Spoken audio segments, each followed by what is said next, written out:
Hey, Barry Medidity, your host for today's episode of the Tradie Business School podcast.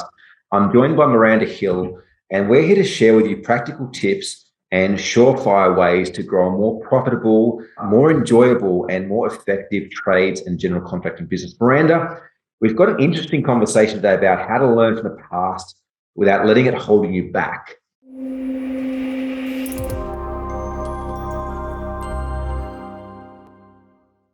Where did this come about? Oh, great question.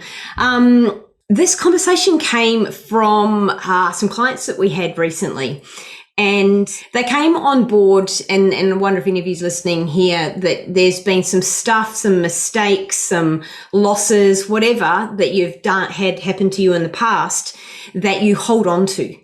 And they were holding on to mistakes, we'll just call them mistakes from the past. And what it was doing was preventing them from moving forward to towards their goals.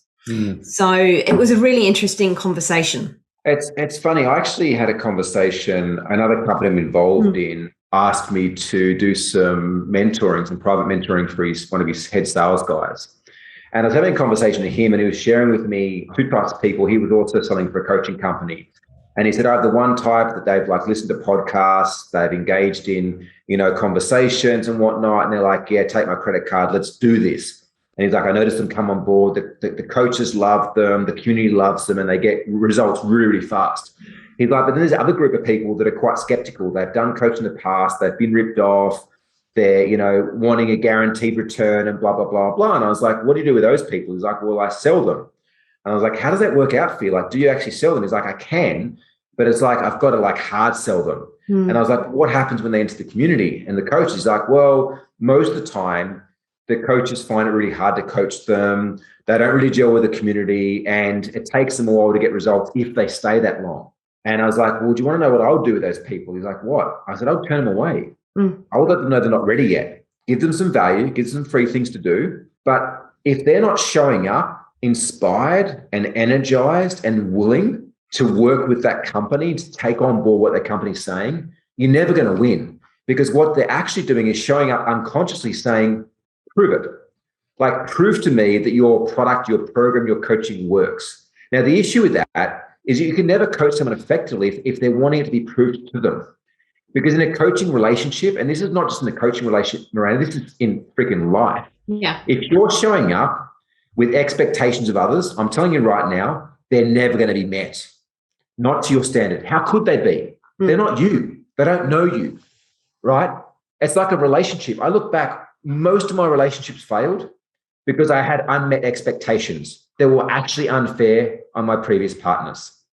Yes. So this is where we come about. How do we learn from the past without letting us hold us back? Now, let's just go down this path of coaching for a second, because I'm sure that there's possibly people listening to this that might be thinking about engaging with Tradie Business School and the Game Changers, or some other coach to grow their business, which is fantastic.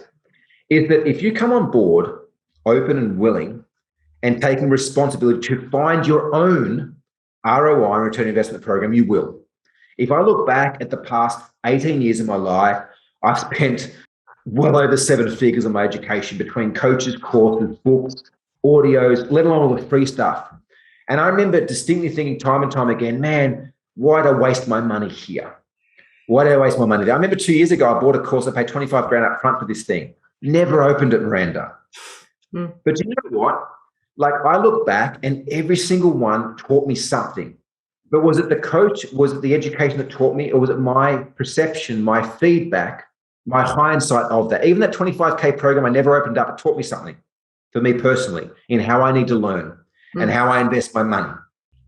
It's your responsibility to approach life looking at the past and understand the lessons, but approaching life curiously, approaching life openly. If every one of your past relationships, they've cheated on you, you can't show up to your next relationship expecting to be cheated on.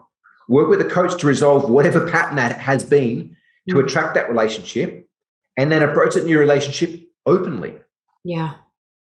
You can even translate that to business as well. So this conversation is so valid in terms of you considering any kind of coaching, guide, mentor, advisor, whatever you're looking at to help you in your business if you're wanting to take it from where you are currently to somewhere else that you perceive as better, whatever that looks like for you. But then try it on as well for looking about the decisions that you're making in your current business. Maybe you've had a shitty client in the past. And so therefore, imagine if you decided, well, because I had a shitty client, I'm no longer going to take on any clients because any of them could be a shitty client. Maybe you're avoiding anything like that. Maybe there was a financial decision or an investment or a type of hire, somebody that you hired before, or a role that you've filled and it hasn't worked out really well. Or, maybe you've had an apprentice before and it didn't work out. So there, what are you potentially bringing that in? Are you never going to employ, or are you going to approach any of these things again by bringing those, that negative emotion and feeling into the now? Because I look at it like, imagine you're standing on a timeline, right? And if you stand at the point now in this moment and you turn and face your past and you spend the whole time looking at your past and focusing on all of the things that didn't work out in the way that you wanted them to or that you liked, and you just focus on that. For one, that's all you're going to see. Two, your back is to your future. And I've seen people do this, that they spend their whole time facing their past, examining it. They're essentially living in the past with their back towards their future, tripping over opportunity, or honestly not even seeing it. It's a closed way of being. Yet imagine for a moment you look back and you scoop up those lessons that you so beautifully mentioned, Barry, and you, okay, that was a lesson. That was crappy stuff. I'll leave that behind. Here's another lesson. I'll bring this with me. You bring those lessons, then you turn and face your future and make decisions with an open mind. It's a very, very different way of being. Well, I guess it's understanding that our past does provide us feedback, but is the feedback like, you got to work hard to make money because that's what you got brought up with from your parents? Is the past, all relationships are doomed? Is the past like, sugar gives you cancer? Like, is it no, there's other factors involved. And you mentioned about the timeline. There's an image I would love you guys and girls to get right now. It's like, imagine right now that on your left-hand side, there's a dot or a reference point. And in the middle of you, there's another dot and a reference point. And those two are joined by a straight line. But that line continues past the middle reference point over to your right-hand side. Now, if I move the left dot up and down, right, imagine that these are connected and the middle one's a pivot. What happens with the line that's put out in your future, Miranda?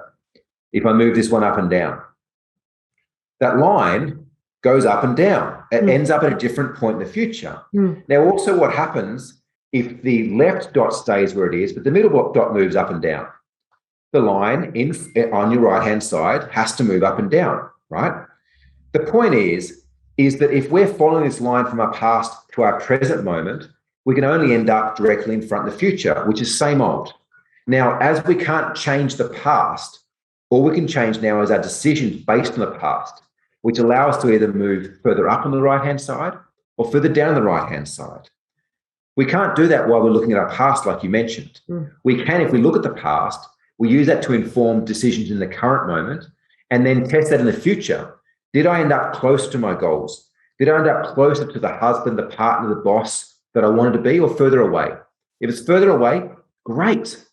It's a successful result for the decision you made. Make different decisions. Is it closer? Is it better? Great. It's a successful result.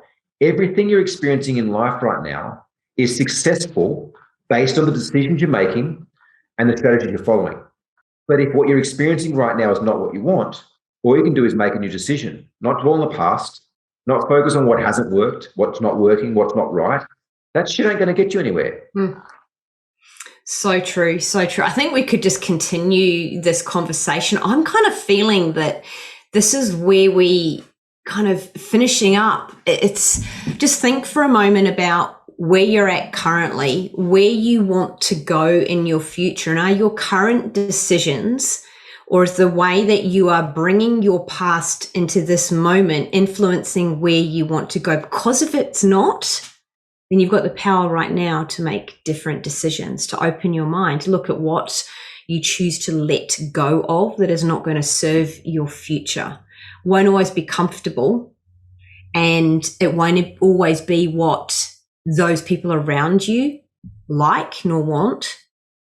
Just know that you have that power in this moment. So you can take that from a personal perspective, or you can take it from a business perspective, or any perspective you choose to look at how you can move that dot of where you're at and make different decisions now so that your trajectory towards your future changes. That power is yours. Absolutely. And look, if you are a trades business owner or a general contractor that is wanting your future, wanting your business, wanting aspects of your life to be different or better than what they are right now, we can absolutely help with that.